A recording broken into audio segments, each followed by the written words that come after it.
que ibas a regresar y que me ibas a encontrar contenta y recibirme. Selena Quintanilla-Perez is a legend whose impact is still felt to this day. Her music and story has been a source of inspiration for millions of people these last 2 decades. She's a legend who's accomplished so much at such a young age, and each of her fans, friends, and family members understand how unfair her death was. This tragedy still bears its wounds years later, and it's because of who and what she represented. With this in mind,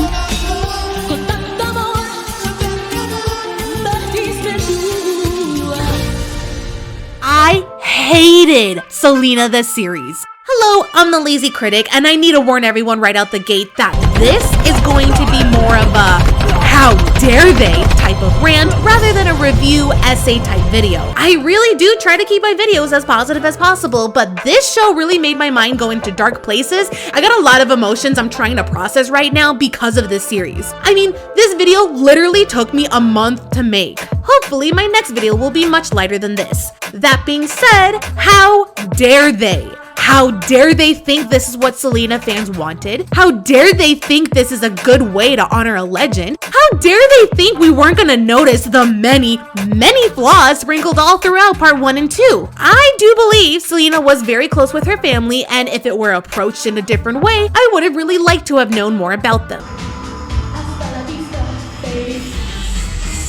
But their portrayal in this series felt more like they had an agenda to push, as if they're trying to correct some storylines that were in the 1997 movie. I know what a bum musician is. Dad, don't talk to him like that. I can say anything I want to say to him. The overbearing father is now caring, and Selena's success is all because of him. Welcome to the family. The siblings in the background are all now the level-headed ones who know what's best when it comes to the naive and selfish Selena. The love of her life is now just a dumb idiot whose marriage only lasted because Abraham deemed it to be. You replace her. I grew up watching the 1997 movie with J-Lo, and with that story, the family members were pushed to the back. At the time, this was probably the best approach, especially with only a few years having passed since her death. But in my eyes, it's as if the series was trying to fix the perception of Selena that the movie gave off. I mean, come on guys, doesn't this all feel a little convenient that the family was just so involved with the story? At the end of the day, it's about the story. Suzette and Abraham Quintanilla are credited as executive producers. I can't help but feel like I was lied to. You sit on a throne of lies. As if this was going to be more of an in-depth story on Selena, but AB and Abraham Trojan horsed their way into the leading roles? And I'm here feeling disappointed, as if someone were telling me, let's go watch Psycho, but then I get to the theater and find out we're watching the Vince Vaughn version. If I didn't know the title of this show before watching part 1, I would have thought that it was called AB the series, which at face value, it's not necessarily a bad thing. He really does have an interesting story. I mean, he was part of the freaking Cumbia Kings. Who hasn't heard this sound at one point in their life? This man has a lot of talent, and music seems to be ingrained into his soul. But this whole series and the stories they decided to tell, they all just feel a bit misleading. When you're gone, how do you want to be remembered?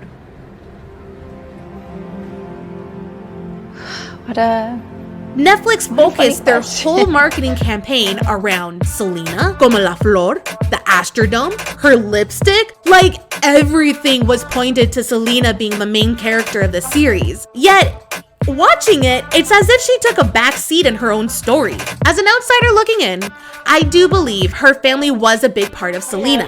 AB and my sister, and of course AB for writing the songs, thank you.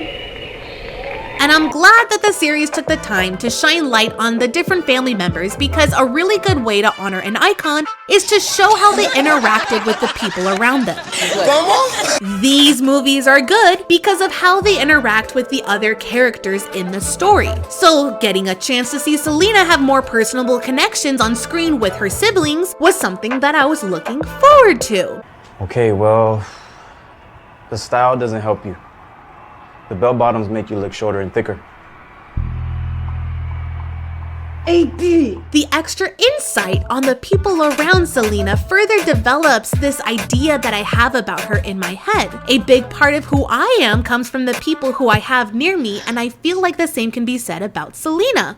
But yeah, I don't know who it is either. Honestly, I don't think I would be as upset as I am right now if I was told from the start that this show was called I still probably would have watched it. He has a lot of talent and would have been interesting to hear his thoughts and opinions on not only growing up with Selena, but what it was like for him after her death and eventually starting the Cumbia Kings. I wonder what it must have been like to be the brother of a legend and having to share your sister with the world even after her death. Where were you when you got the news? You know what? You're the first person that's ever asked me that. I'm curious to know how much of Selena's shadow was casted down onto him. This was never supposed to happen. We were supposed to retire champs, you know. We were supposed to get off, you know what I'm saying, get off the road and have our kids, have our families and stuff. Unfortunately, that never happened for Selena. I started defending part 1 because of this. I actually really like the little moments between AB and his wife. That sounds like a diaper issue. Stay. Hang on. I also really like Suzette's portrayal. One of my favorite scenes of her is when a little girl asks for an autograph because she has never really seen a girl drummer before and was excited to be able to look up to one. Me.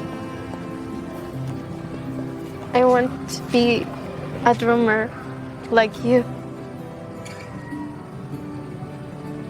My heart! It's too full! I'm a sucker for these kinds of moments, and I'm not upset that TV shows and movies extort these kinds of emotions out of me because sometimes it is nice to see things like this. But what really got me frustrated was how obvious they were at dismissing Selena's work ethic, her passion of music. You know, it'd be great if you thought that the music mattered as much as how you looked.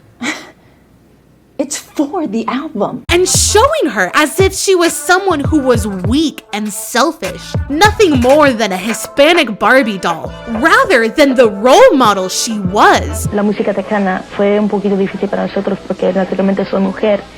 Mi papá tenía muchos problemas de tener shows o presentaciones. Porque la razón fue porque hay muchos hombres que no piensan que la mujer puede agarrar a la gente o al público así como en un hombre, pero wrong.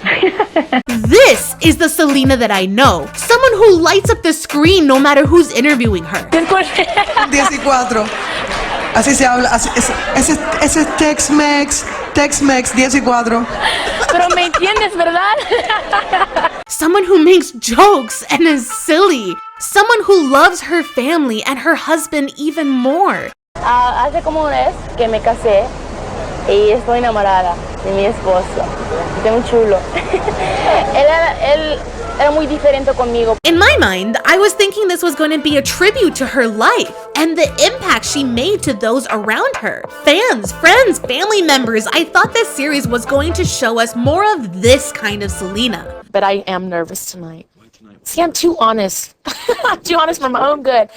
A wild and spirited Tejano legend who laughed like she was filled with nothing but joy in her life. She is an icon who proved that you can make anything happen if you set your mind to it. Her music and interviews made me feel like I knew her.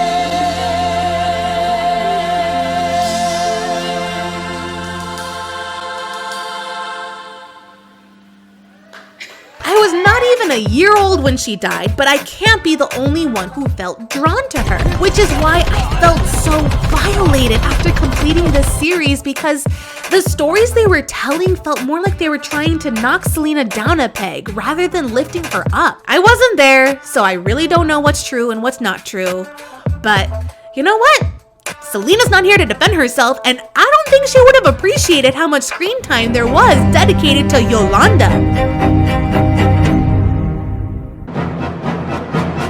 When there were probably so many other stories they could have told in its place. The more I think about Selena the series, the more I find myself spiraling into this weird sadness abyss where I get hung up on the portrayal of Chris and the excessive screen time given to Yolanda. It ruined any only moment that made me like this show, which I find so annoying because throughout part 1 and 2, I actually really liked the siblings and how they interacted with one another, with or without Selena. But the portrayal of Chris in this series? Come on! What is this?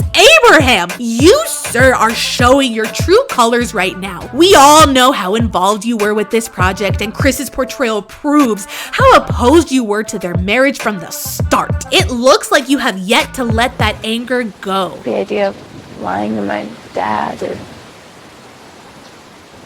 felt like I wasn't just lying to him, but betraying him somehow. I hated that.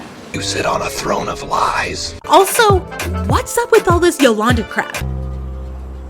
You're gonna see who I am, Mr. Quintanilla. I promise. After finishing part 2, I was put into such a dark mood. Yes, Selena was murdered by this woman, but why give her so much screen time? I'm not watching this series to feel sad about Selena's unfair and tragic death. In my opinion, the best biographies are the ones that show hints of the bad. Thank you so much. But focus on the good that was done by the person in question. This is where the 1997 movie does a much better job at approaching the tragedy. Some may say it was shoehorned in at the end, but seeing what Selena the series did, my heart could not handle having to have seen Yolanda so often. 8 out of the 18 episodes, Yolanda shows her stupid murderous face, and for whatever reason, they wanted to make sure we knew she was the villain by adding in some ominous music every time she was mentioned or seen. But that's not something I want to see in a show that's supposed to be honoring a legend. There were good moments in the series. I liked watching Selena and Los Dinos in their prime, just figuring stuff out, playing around with different ideas, and just seeing Selena as a teenager. I don't know why, but I never even considered to look up performances of when Selena was a kid. The Selena I fell in love with was an adult, a role model.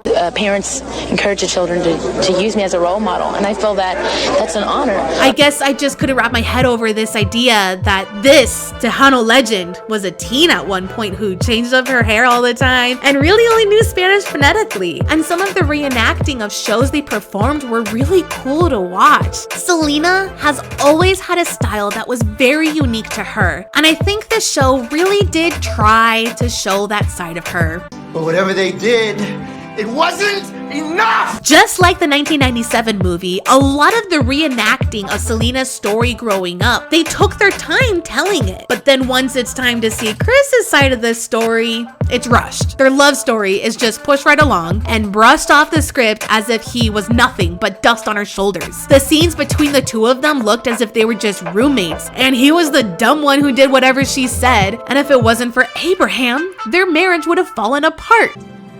But you got a good head on your shoulders. She needs it.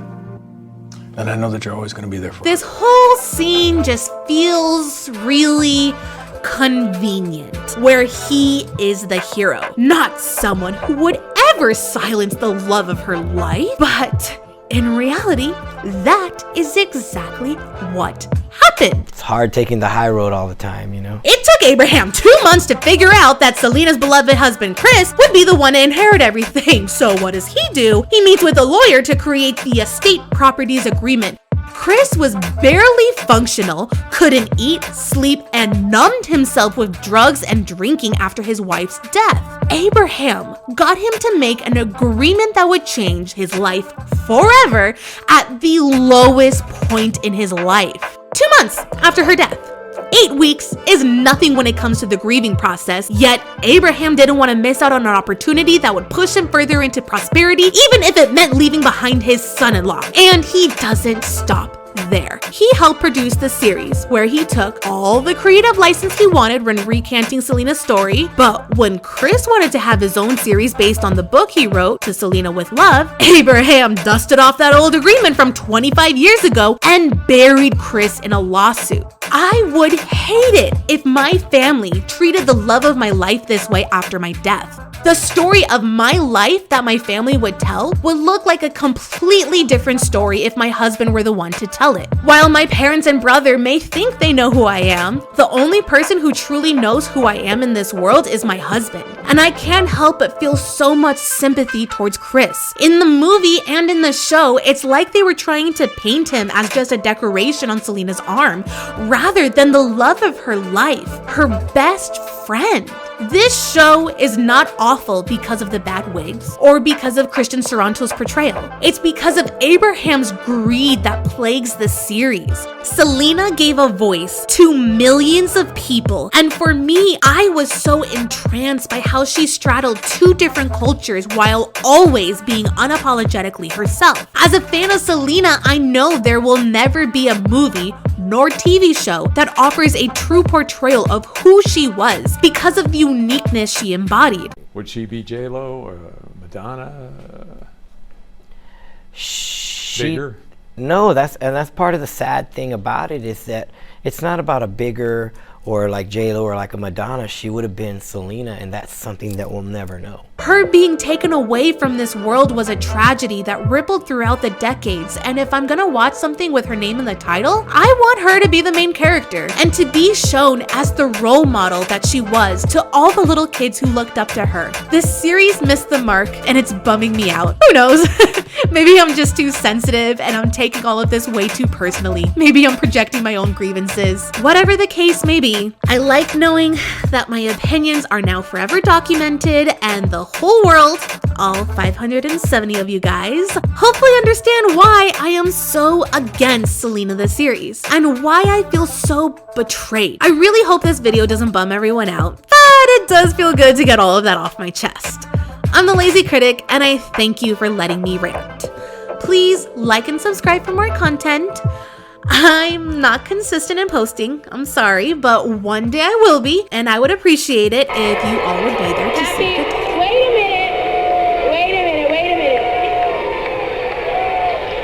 a minute, if I was married to one of y'all, you wouldn't be booing, alright? Okay, well, there we have it. I hope you have a good day.